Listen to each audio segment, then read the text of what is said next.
FTX was the second largest cryptocurrency exchange in the world, and Sam Bankman-Fried was the guy who ran it. From the outside, he lived a modest life, drove around in a Toyota Corolla, and slept on an office beanbag. He was a young genius, people said. He practiced something called effective altruism, gave away money to people on the street, played video games, and was predicted to be the world's first trillionaire. But that was before everything came crashing down. I did try and I put in a request to withdraw my money. I cannot withdraw any money. When people couldn't take their money out of the exchange, it was steadily revealed how Sam Bankman-Fried was mishandling customer funds.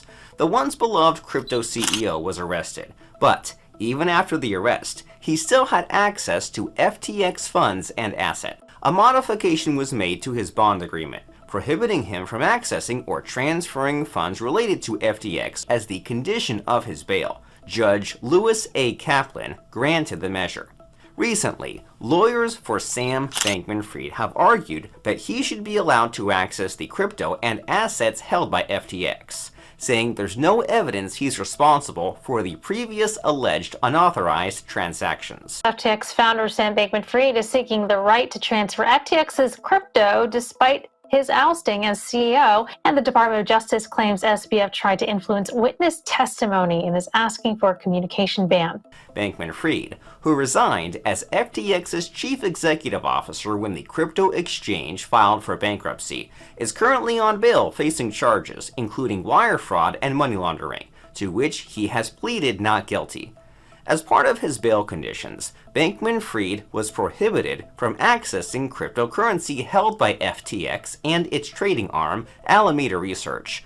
In a January 27th filing, the U.S. Department of Justice requested a communications ban as an additional bail condition, saying that Bankman-Fried had attempted to contact FTX's general counsel Ryan Miller and a potential witness in the case. Bankman-Fried attempted to offer his assistance in messages to Miller and new FTX CEO John Ray, which apparently went ignored by the intended recipients.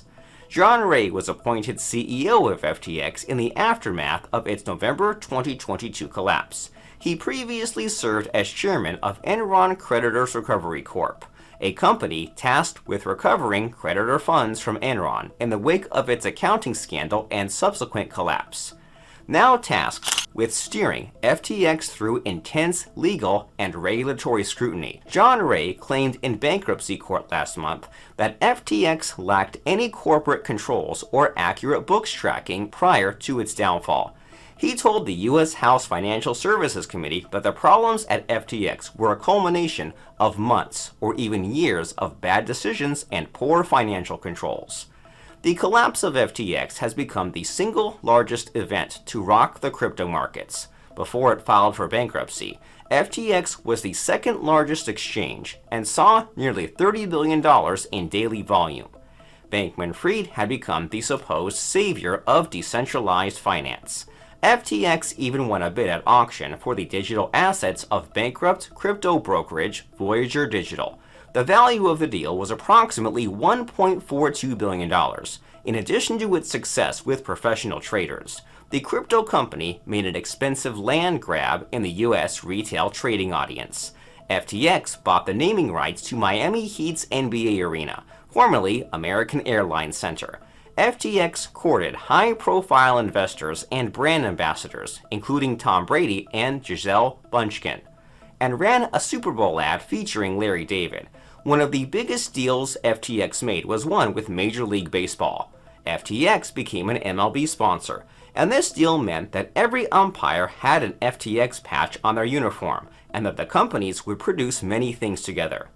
Canadian businessman, entrepreneur, and television personality Kevin O'Leary, most known to Shark Tank fans as Mr. Wonderful, also became a brand ambassador for the crypto company.